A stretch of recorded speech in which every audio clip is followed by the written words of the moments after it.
فرزند زہرا یہ حالات برے ہیں۔ کاشانہ بصیرت ایک ایسا مکمل یوٹیوب چینل جس پر محروم بصارت کے لیے بالخصوص اور تمام افراد کے لیے بالعموم سینکڑوں کی تعداد میں اسلامی کتب دستیاب ہیں۔ لہذا گزارش ہے کہ آپ اپنی ذمہ داری نبھاتے ہوئے کاشانہ بصیرت کو سبسکرائب کرنے کے ساتھ ساتھ بیل آئیکن کو پریس کیجئے تاکہ آپ علم کے حصول کے ساتھ ساتھ مذہب اہل بیت کی اشاعت میں بھی اہم کردار ادا کرتے رہیں۔ کاشانہ بصیرت۔ فرزند زہرا یہ حالات برے ہیں۔ السلام علیکم ورحمۃ اللہ وبرکاتہ۔ سامعین، آپ سماعت فرما رہے ہیں الکوثر فی تفسیر القرآن جلد نمبر 9۔ مفسر ہیں حجت الاسلام مولانا محسن علی نجفی صاحب۔ آج ہم آپ کے سامنے اس کی 20ویں ریکارڈنگ پیش کر رہے ہیں، صفحہ نمبر 301، سورہ معارج، جو کہ قرآن مجید کا 70 نمبر کا سورہ ہے۔ نام سورہ معارج آیت نمبر 3 میں واقع من اللہ ذی المعارج سے ماخوذ ہے۔ اس سورہ مبارکہ کی ابتدائی 3 آیات بنا روایت شیعہ و سنی مدینے میں نازل ہوئیں، باقی مکے میں نازل ہوئی ہیں۔ یہ بھی کہا جاتا ہے کہ یہ سورہ کاملاً مدنی ہے۔ نعمان بن حارث کے مرتدد ہونے کی مناسبت سے مکی مطالب کی طرف آیات نازل ہوئی ہیں۔ آیات کی تعداد شامی قرأت کے مطابق 43 اور کوفی قرأت کے مطابق 44 ہے۔ شان نزول انشاءاللہ کے آگے آیت کی تفسیر میں ملاحظہ فرمائیے۔ بسم اللہ الرحمن الرحیم۔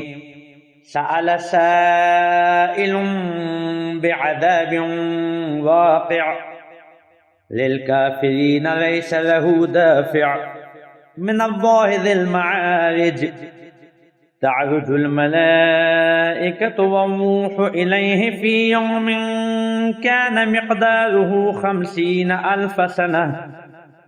بنام خدائے رحمان و رحیم۔ ایک سوال کرنے والے نے عذاب کا سوال کیا جو واقع ہونے ہی والا ہے، کفار کے لیے اسے کوئی ٹالنے والا نہیں ہے۔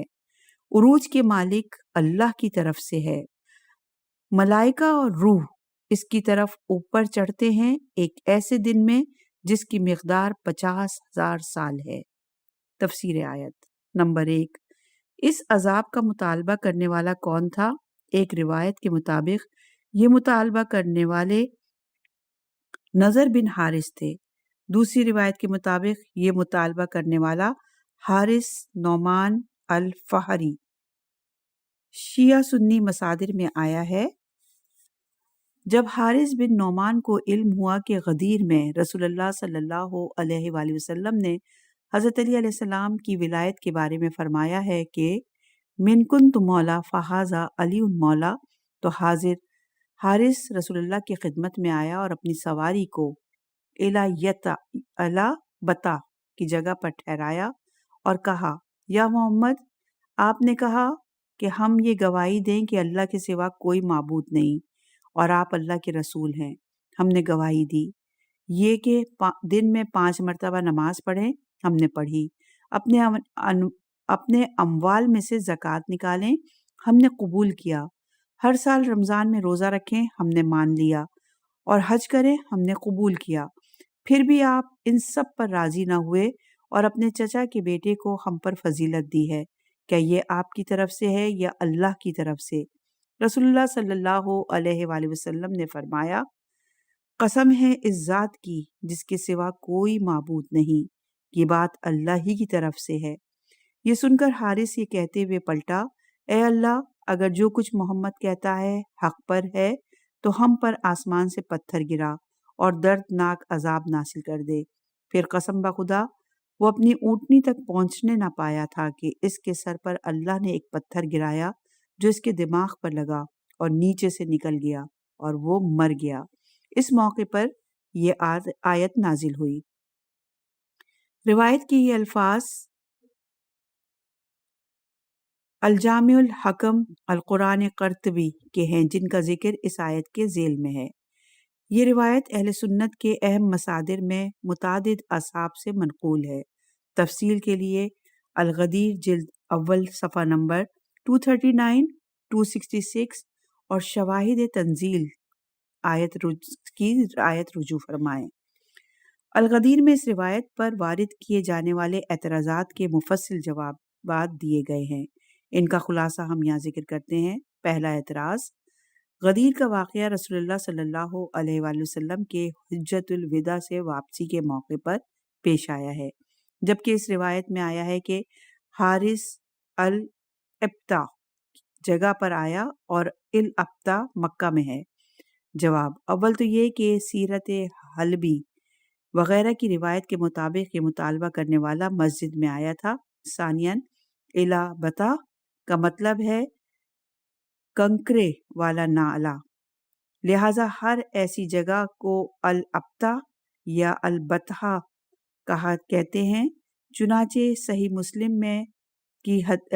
مسلم کی جلد نمبر 1 اور صفحہ نمبر 382 میں آیا ہے کہ رسول اللہ صلی اللہ علیہ وآلہ وسلم ایک دن ذوالحلیفہ شب گزاری کے لیے تشریف لائے تو ان سے کہا گیا کہ انکا یبتاہ مبارکہ۔ صحیح بخاری کی جلد نمبر 1 اور صفحہ نمبر 181 پر آیا ہے کہ عبداللہ بن عمر سے روایت ہے کہ رسول اللہ صلی اللہ علیہ وآلہ وسلم نے ذوالحلیفہ کے بطحہ پر نزول فرمایا اور یہاں نماز پڑھی۔ جب آپ مکہ سے واپس آئے تو البتہ نامی جگہ سے مدینہ داخل ہوئے۔ دوسرا اعتراض ہے کہ سورہ معارج مکہ میں واقع غدیر سے 10 سال پہلے نازل ہوا ہے اور یہ سورہ بالاتفاق مکی ہے۔ جواب، مجموعاً یہ سورہ مکی ہونے پر اتفاق ہے، نہ کہ تمام آیات مکی ہونے پر اتفاق ہے۔ قرآن مجید میں ایسے بہت زیادہ نظائر موجود ہیں کہ سورہ مکی ہے لیکن چند آیات مدنی ہیں۔ چنانچہ سورہ عنکبوت مکی ہے سوائے ابتدا کی 10 آیات کے، سورہ کہف مکی ہے سوائے ابتدائی 7 آیات کے، دیگر 17 عدد سورہائے قرآن مکی ہیں جن میں چند آیات مدنی ہیں، اور ہو سکتا ہے کہ قرآن کی دیگر متعدد آیات کی طرح یہ آیت 2 بار نازل ہوئی ہو۔ دیگر غیر اہم اعتراضات اور ان کے جوابات الغدیر میں ملاحظہ فرمائیں۔ نمبر 2، جس عذاب کا مطالبہ کیا گیا ہے وہ ہر صورت میں کافروں پر واقع ہونے والا ہے۔ جب وہ عذاب واقع ہوگا تو کوئی اسے ٹالنے کی طاقت نہیں رکھتا۔ نمبر 3، معرج کی جمع ہے، زینے کو کہتے ہیں، جس کے ذریعے بلندی کی طرف جاتا ہے۔ اللہ کو عروج کا مالک کس لیے کہا ہے وہ اگلی آیت میں بیان فرمایا ہے۔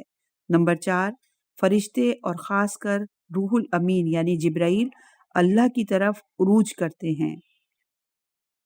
سورہ سجدہ کی آیت نمبر 5 میں ارشاد ہے، وہ آسمان سے زمین تک امور کی تدبیر کرتا ہے، پھر یہ امر ایک ایسے دن میں اللہ کی بارگاہ میں اوپر کی طرف جاتا ہے جس کی مقدار تمہارے شمار کے مطابق 1000 سال ہے۔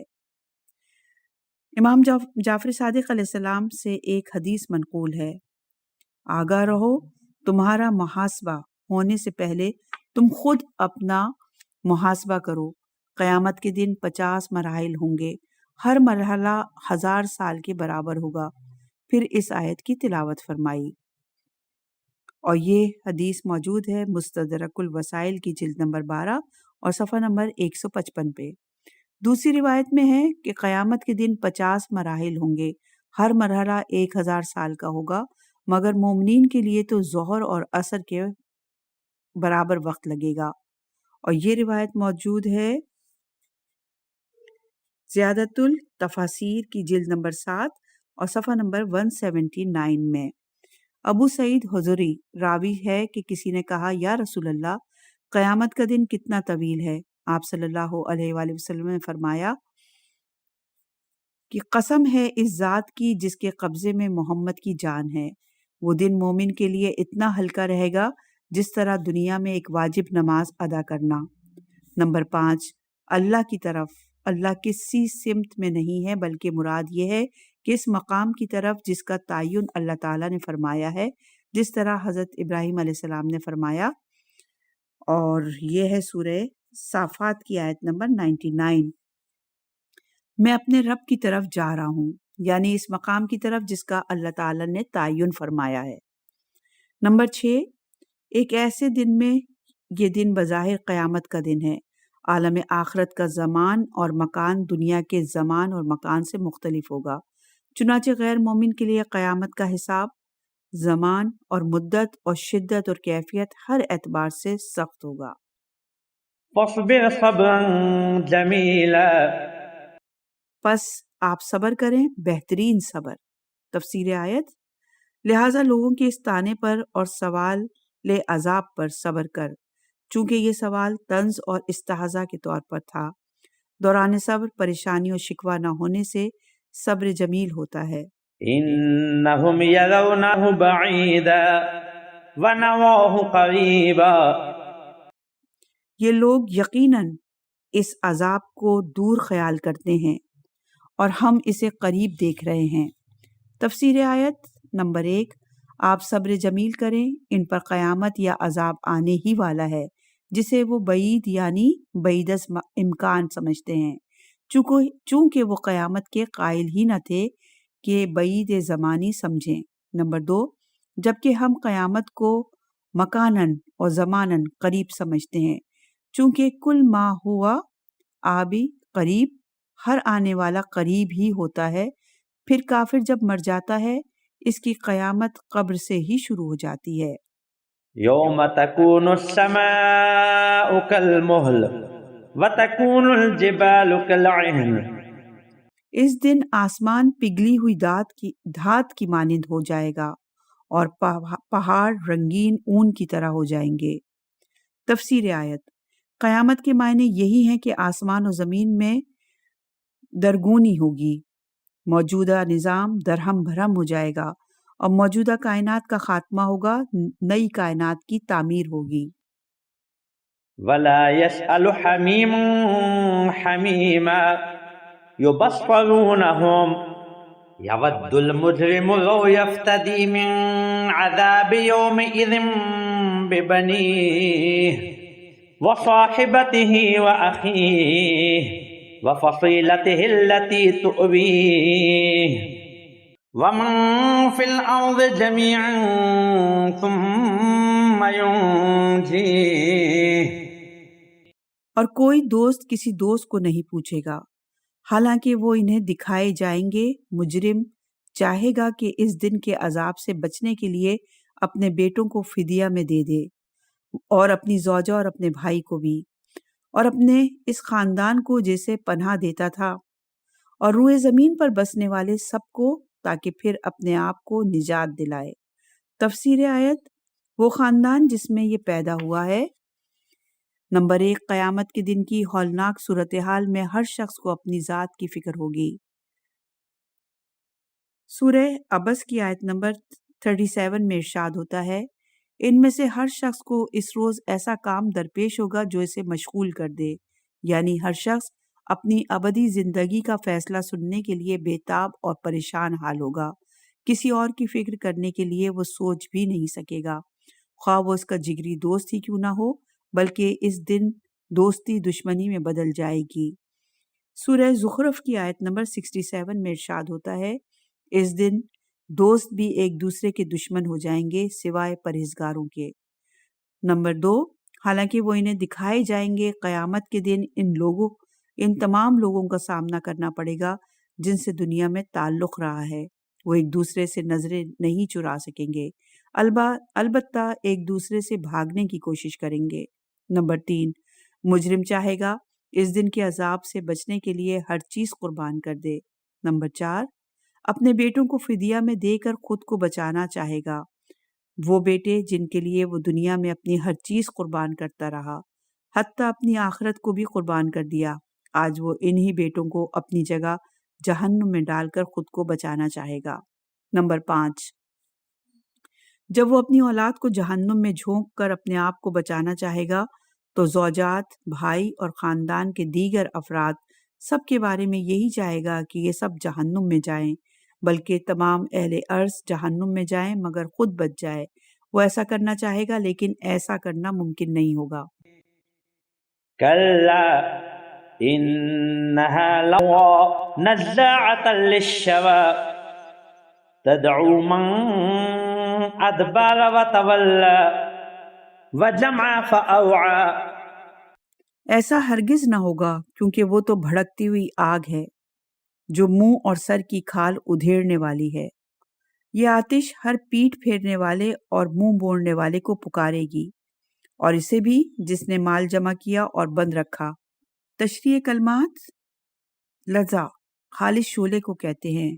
شعا جسم کے اطراف ہاتھ پاؤں وہ اعضاء جن پر زخم لگنے سے موت واقع نہ ہو۔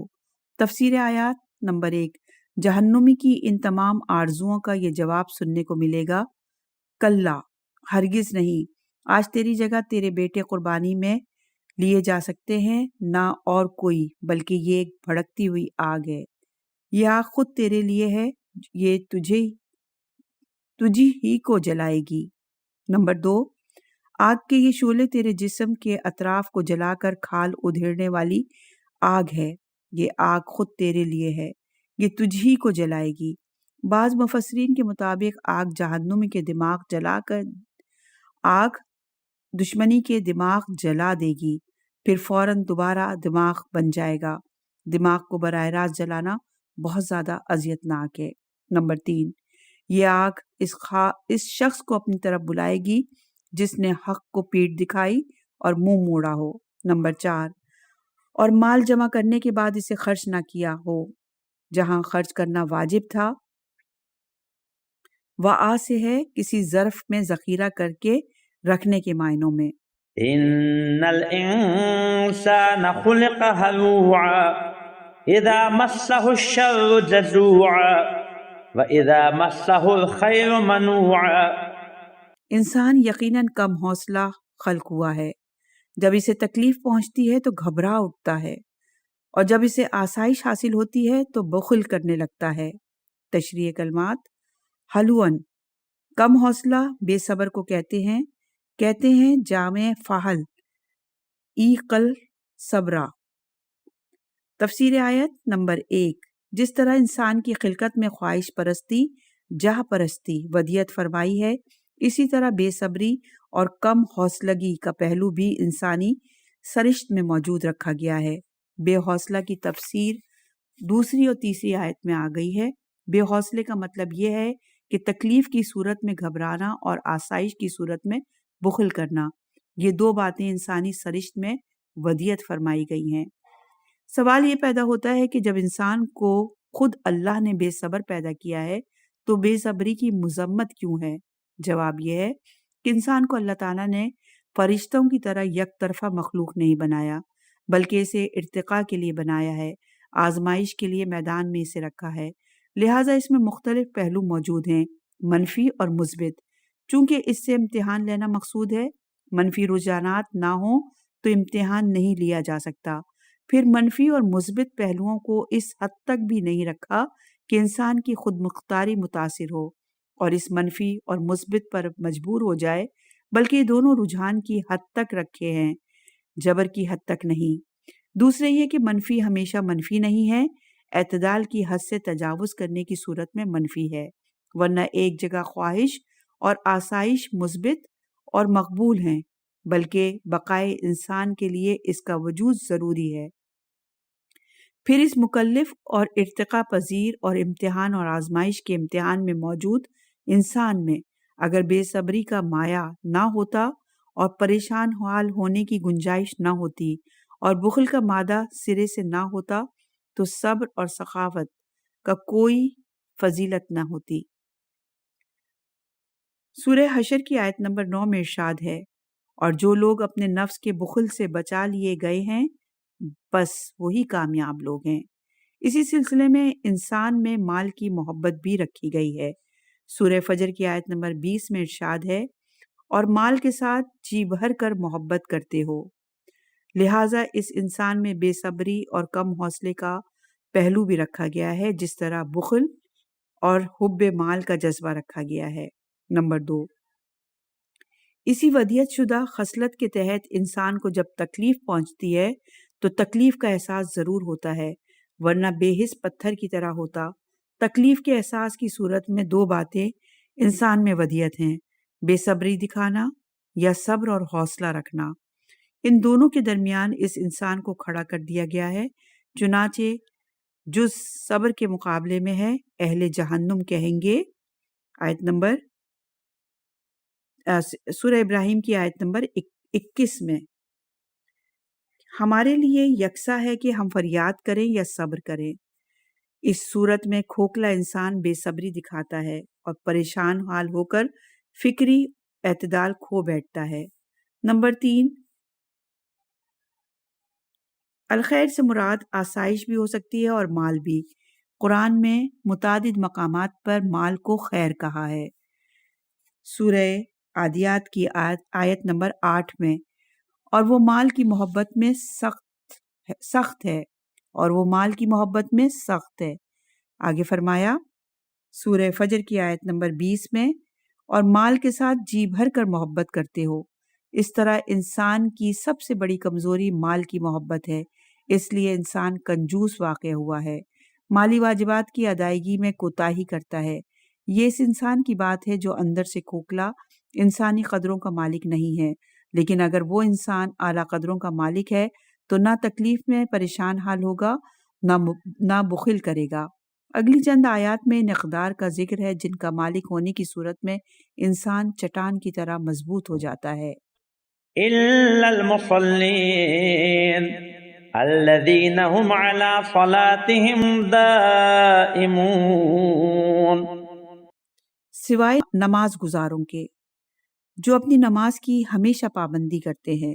تفسیر آیت نمبر 1، انسان مادی طور پر نہایت کھوکھلا ہے، وہ نہ مصیبت برداشت کر سکتا ہے نہ خوشحالی کی صورت میں توازن برقرار رکھ سکتا ہے، مشکلات کے مقابلے میں جلد ہتھیار ڈال دیتا ہے اور شکست کھا کر زمین بوس ہو جاتا ہے، خوشحالی کی صورت میں انسانی قدروں کو بھول جاتا ہے، سوائے ان لوگوں کے جن کی شخصیت صرف مادی بنیادوں پر استوار نہیں ہے۔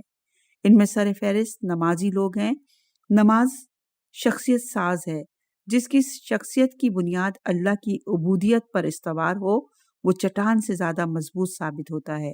نمبر 2، اپنی نماز کی پابندی کرتے ہیں اور نماز کو کسی حال میں ترک نہیں کرتے۔ حدیث میں ہے کہ 5 نمازیں کسی صورت میں بھی چھوڑی نہیں جا سکتی، اور یہ حدیث موجود ہے الکافی کی جلد نمبر 2 اور صفحہ نمبر 287 پر۔ دیگر فرائض مثلاً روزہ بیماری کی حالت میں چھوڑا جاتا ہے، مگر نماز کسی حالت میں نہیں چھوڑی جاتی۔ کھڑے ہو کر نہیں پڑھ سکتے تو بیٹھ کر پڑھنی ہے، بیٹھ کر نہیں پڑھ سکتے تو لیٹ کر سر کے اشاروں سے پڑھنی ہے، یہ بھی ممکن نہیں تو آنکھوں کے اشارے سے پڑھنی ہے، یہ بھی ممکن نہ ہو تو دل ہی دل میں رکوع سجود کی نیت سے ذکر پڑھتے ہوئے پڑھنی ہے۔ پڑھنی فرض ہے، یعنی حواس درست ہونے کی صورت میں کوئی ایسی صورت نہیں جہاں نماز ترک کرنا جائز ہو۔ نماز کی پابندی میں اول وقت میں نماز پڑھنا، نماز کے اجزاء اور شرائط کی تکمیل کرنا شامل ہے۔ والذین فی اموالہم حق معلوم للسائل والمحروم، اور جن کے اموال میں معین حق ہے سائل اور محروم کے لیے۔ تفسیر آیت، دوسری صفت جس سے شخصیت میں اعتماد آتا ہے مال سے ہاتھ اٹھانے کی جرت اور سائل اور محروم لوگوں میں ترس کھانے والی ہمدردی کا مالک ہونا ہے۔ مضبوط شخصیت کا مالک مال و زر کا غلام نہیں ہوتا اور بخل جیسی صفت رذیلہ سے پاک ہوتا ہے۔ مال پر اس کی ایمانی قدروں کی گرفت ہوتی ہے، خواہشات کی نہیں۔ مومن جو مضبوط شخصیت کا مالک ہوتا ہے ایک طرف اللہ سے بندگی کے ذریعے تعلق استوار کرتا ہے، دوسری طرف مخلوق پر رحم کر کے لوگوں کے ساتھ بھی تعلق برقرار رکھتا ہے۔ امام جعفر صادق علیہ السلام سے روایت ہے کہ وہ کہتے ہیں مگر اللہ نے دولت مندوں کے اموال میں زکوٰۃ کے علاوہ بھی حقوق فرض کیے ہیں، چنانچہ اللہ عز و جل نے فرمایا جن کے اموال میں معین حق ہے سائل اور محروم کے لیے معلوم حق زکوٰۃ کے علاوہ۔ دوسری روایت میں آیا ہے کہ حق معلوم زکوٰۃ کے علاوہ ہے۔ اس سے مراد تمہارا وہ مال ہے جو چاہو تو ہر جمعے کو دو، چاہو تو ہر روز دو۔ اور یہ روایت المیزان میں موجود ہے، اور اس سے پہلی جو روایت ہم نے پڑھی ہے وہ الوسائل کی جلد نمبر 9 اور صفحہ نمبر 46 پر موجود ہے۔ ایک اور روایت میں ہے حدیث نبوی کہ سائل کو دو، خواہ وہ گھوڑے پر سوار ہو کر آئے، اور یہ روایت موجود ہے مستدرک الوسائل کی جلد نمبر 7 اور صفحہ نمبر 200 پر، اور یہ ہے موطا المالک حدیث نمبر 1583۔ اس کی وجہ دیگر روایت میں بیان کی گئی ہے کہ سائل اگر مستحق ہے تو اس لیے دے دو، اگر مستحق نہیں ہے تو اس نے دستے سوال دراز کر کے اپنی آبرو تمہارے سامنے گرائی ہے، اس کا معاوضہ دے دو۔ والذین یصدقون بیوم الدین، اور جو روز جزا کی تصدیق کرتے ہیں۔ تفسیر آیت، روز جزا کے حساب و میزان اعمال پر عقیدہ انسانی کردار پر بہت گہرا اثر چھوڑتا ہے۔ قیامت کے فضح اکبر یعنی بڑی ہولناکی کے مقابلے میں دنیا کی ہر مصیبت آسان اور مال و دولت ہیچ نظر آتی ہے۔ قیامت کی ہولناک صورتحال سے دوچار ہونے کا تصور دنیا کی مشکلات کا مقابلہ کرنے کی جرت و قوت دیتا ہے۔ یہ تیسری صفت ہے جس سے انسان مشکلات کے مقابلے میں مضبوط ہو جاتا ہے۔ والذین هم من عذاب ربهم مشفقون، ان عذاب ربهم غیر مأمون، اور جو اپنے رب کے عذاب سے ڈرتے ہیں، بتحقیق ان کے پروردگار کا عذاب بے خوف ہونے کی چیز نہیں۔ تفسیر آیت نمبر 1، چوتھی صفت جس سے انسان کھوکھلا ہونے سے بچ جاتا ہے اور شخصیت میں متانت آ جاتی ہے، یہ ہے کہ عذاب الہی کے بارے میں بے پرواہی نہ ہو، بلکہ معصیت اور نافرمانی کی صورت میں عذاب کا خوف دل میں رہتا ہو۔ مومن ہوتا ہی وہ ہے جو خوف و رجا اور امید اور ڈر کے درمیان رہتا ہے۔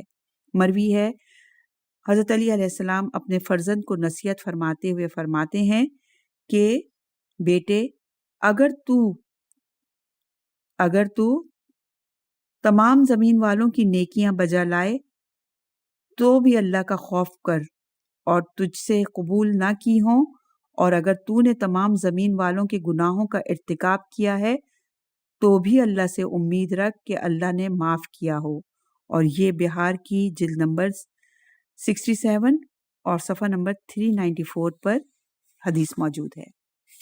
نمبر 2، کوئی ضمانت ایسی نہیں ہے کہ عذاب الہی سے محفوظ رہا جا سکے۔ سورہ اعراف کی آیت نمبر 99 میں ارشاد ہوتا ہے کہ اللہ کی تدبیر سے تو فقط خسارے میں پڑنے والے لوگ بے خوف ہوتے ہیں۔ مومن کو ہمیشہ خوف اور امید کے درمیان رہنا چاہیے۔ والذین هم لفروجهم حافظون الا على ازواجهم او ما ملكت ايمانهم فانهم غير ملومين فمن ابتغى وراء ذلك فاولئك هم العادون، اور جو لوگ اپنی شرم گاہوں کی حفاظت کرتے ہیں مگر اپنی بیویوں اور لونڈیوں سے، پس ان پر کوئی ملامت نہیں ہے۔ جو لوگ اس کے علاوہ کی خواہش کریں وہ حد سے تجاوز کرنے والے ہیں۔ تفسیر آیت، پانچویں صفت جس سے انسانی شخصیت میں استحکام آتا ہے جنسی بے روی سے اجتناب ہے۔ ان آیات کی تشریح کے لیے ملاحظہ ہو سورہ مومنون کی آیت نمبر 5۔ والذین هم لأماناتهم وعہدهم راعون، اور جو اپنی امانتوں اور اپنے عہد کا پاس رکھتے ہیں۔ تفسیر آیت، چھٹی صفت جس سے انسان مضبوط شخصیت کا مالک بن سکتا ہے امانتوں اور عہد و پیمان کی رعایت کرنا ہے، چونکہ خیانت اور عہد شکنی شخصیت میں خلا ہونے کی علامت ہے۔ اس آیت کی مزید تشریح کے لیے ملاحظہ ہو سورہ مومنون کی آیت نمبر 8۔ والذین هم بشہاداتهم قائمون، اور جو اپنی گواہیوں پر قائم رہتے ہیں۔ تفسیر آیت، 7ویں صفت جس سے انسان متوازن اور معتدل سوچ کا مالک بن سکتا ہے گواہی کی ادائیگی ہے۔ گواہ بننے اور گواہی دینے میں بہت سے حقوق کا تحفظ ہے اور عدل و انصاف قائم کرنے کے لیے یہ بنیادی حیثیت کا حامل ہے۔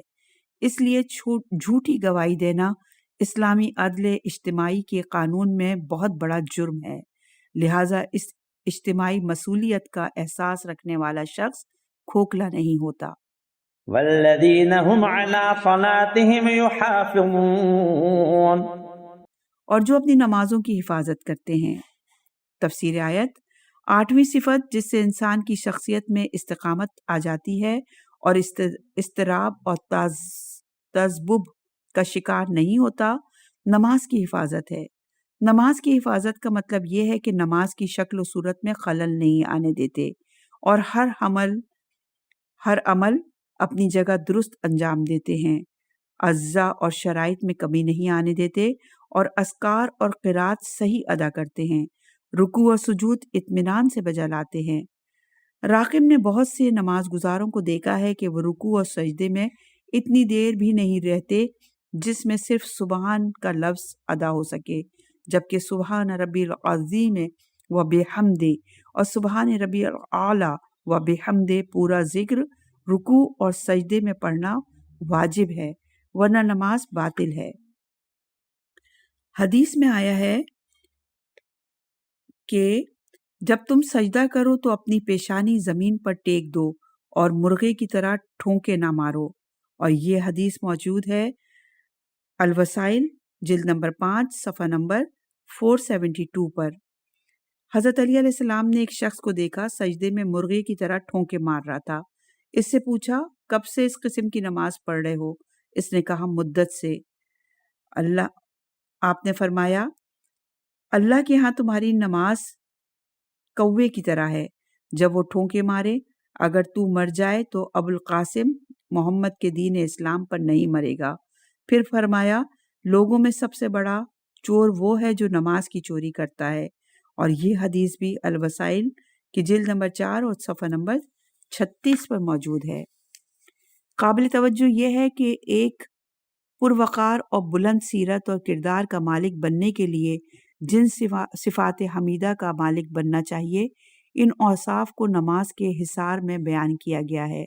اوصاف حمیدہ نماز کی پابندی سے شروع اور نماز کی حفاظت پر ختم ہوتے ہیں، گویا کہ دیگر تمام درجات کو اس صورت میں قیمت ملتی ہے جب وہ نماز کی چار دیواری میں ہوں۔ بے نمازی کے لیے کوئی صفات حمیدہ نہیں ہو سکتے۔ اولئک فی جنات مکرمون، جنتوں میں یہی لوگ محترم ہوں گے۔ تفسیر آیت، ان مذکورہ اوصاف کے مالک جنتوں میں ہوں گے اور احترام کے ساتھ ہوں گے۔ انہیں مادی اور معنوی نعمتیں دونوں فراہم ہوں گی۔ مادی اعتبار سے باغات میں ناز و نعمت کے ساتھ ہوں گے اور معنوی اعتبار سے محترم ہوں گے۔ احترام میں روحانی اور نفسیاتی لذت ہے، وہ نعمتوں میں موجود نعمت سے بہت زیادہ ہے، اسی لیے کسی کو کسی نعمت سے محروم کرنے سے احترام سے محروم کرنا بہت بڑا جرم ہے۔ فما للذین کفروا قبلک مہطعین عن الیمین وعن الشمال عزین، پھر ان کفار کو کیا ہو گیا ہے کہ آپ کی طرف دوڑے چلے آتے ہیں، دائیں طرف سے اور بائیں طرف سے، گروہ در گروہ ہو کر۔ تشریح کلمات، محتین گردن دراز کر کے دوڑنے کو حتیٰ کہتے ہیں۔ عظیم جماعتی گروہ کے معنوں میں ہے، حالت رفع میں عزون اور حالت نصب اور جر میں عظیم کا آتا ہے۔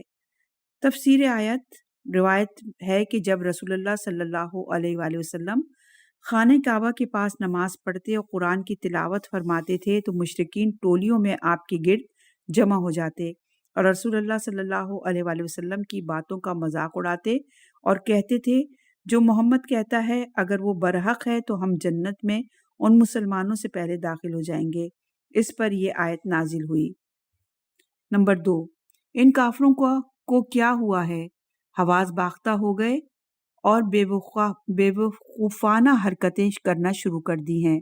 وہ آپ کے سامنے اور دائیں بائیں طرف سے ٹولیوں میں گردنیں دراز کر کے دوڑتے ہوئے آتے ہیں اور ایسا لگتا ہے کہ ان کی عقل ٹھکانے پر نہیں ہے۔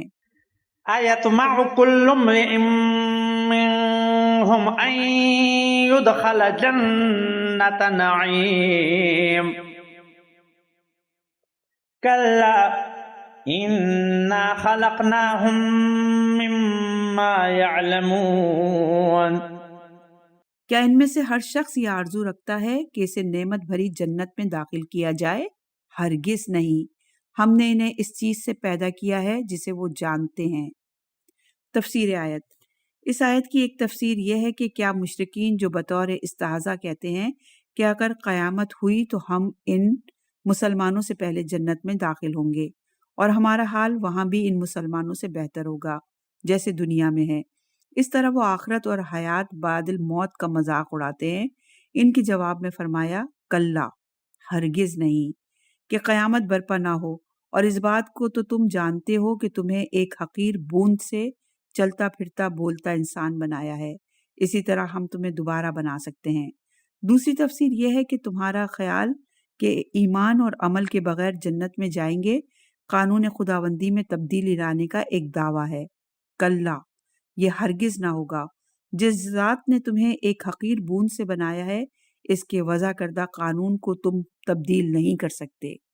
فلا أقسم برب المشارق والمغارب إنا لقادرون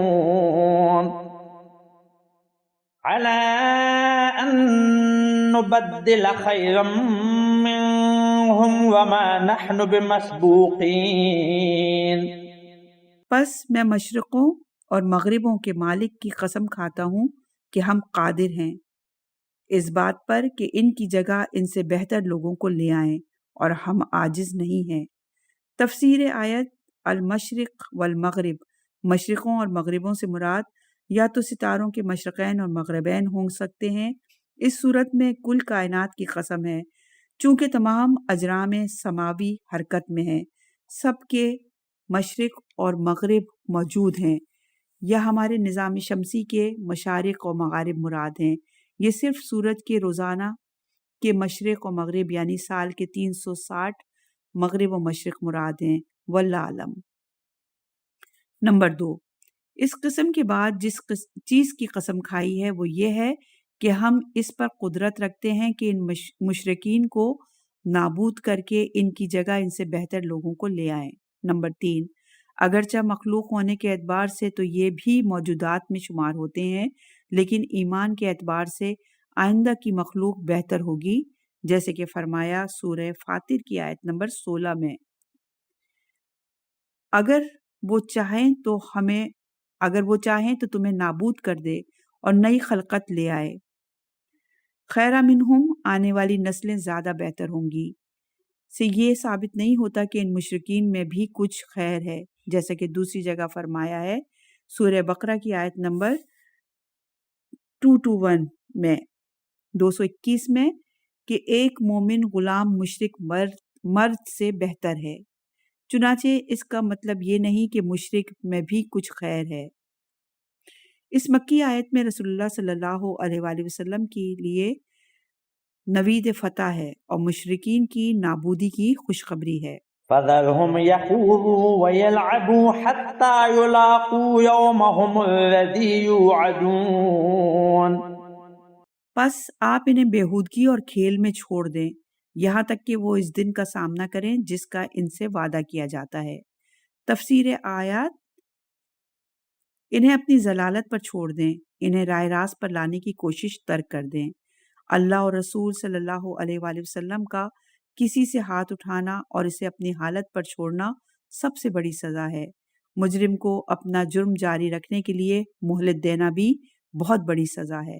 یوم یخرجون من الاجداث سراعا کأنہم الی نصب یوفضون خاشعة ابصارهم ترحقهم ذلة ذلك اليوم الذي كانوا يوعدون۔ جس دن وہ قبروں سے دوڑتے ہوئے نکلیں گے گویا وہ کسی نشانی کی طرف بھاگ رہے ہوں۔ ان کی آنکھیں جھک رہی ہوں گی اور ان پر ذلت چھائی ہوئی ہوگی۔ یہ وہی دن ہے جس کا ان سے وعدہ کیا جاتا تھا۔ تشریح کلمات۔ نصب، اس نصب شدہ پتھروں کو کہتے ہیں جن پر مشرکین قربانی کرتے تھے۔